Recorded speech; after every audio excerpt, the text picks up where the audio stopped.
భద్రాద్రి కొత్తగూడెం జిల్లా ఆళ్లపల్లి మండల కేంద్రంలో పంచాయతీ సెక్రటరీ పంచాయతీ వర్కర్లతో పనులు చేయించుకుంటున్నాడు.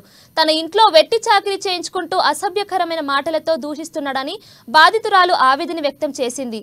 ఆళ్లపల్లి పంచాయతీలో కాంట్రాక్ట్ పారిశుద్ధ వర్కర్ గా పనిచేస్తున్న కిసరి కుమారి అనే మహిళతో సెక్రటరీ ప్రవీణ్ కుమార్ తన ఇంట్లో కూడా పనులు చేయించుకుంటున్నాడు.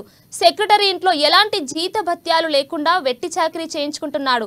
ఇంట్లో అంట్లు తోమడం, బట్టలు ఉతకడం, చెప్పులతో సహా ఇంటిని శుభ్రపరచడం లాంటి వెట్టి పనులు చేయించుకుంటున్నాడని బాధితురాలు తెలిపింది.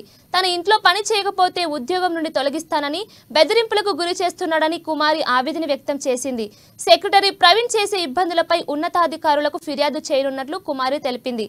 ఇప్పటికైనా ప్రభుత్వం స్పందించి కాంట్రాక్టు పారిశుద్ధ కార్మికులను ఇబ్బంది పెడుతున్న ప్రవీణ్ కుమార్ ను సస్పెండ్ చేయాలని ఆమె డిమాండ్ చేసింది.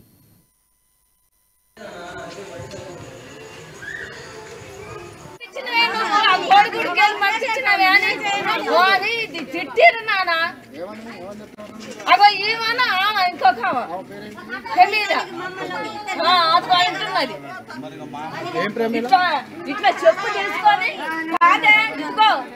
వాడు ఎవడే రావటానికి, ఆ చెట్లకి ఎవడే రావటానికి, ఆ బాడకాయ ఎవడే అబ్బా లేదు నాకు తెలాలో నేను మొత్తుకొని దుబ్బని ఎత్తిన పోసుకున్నా అక్కడ ఇక్కడ కూర్చొని చెప్తాను. ఈ పాపమ్మ లేచింది, అదైతే మాటలు అందుకో దాన్ని.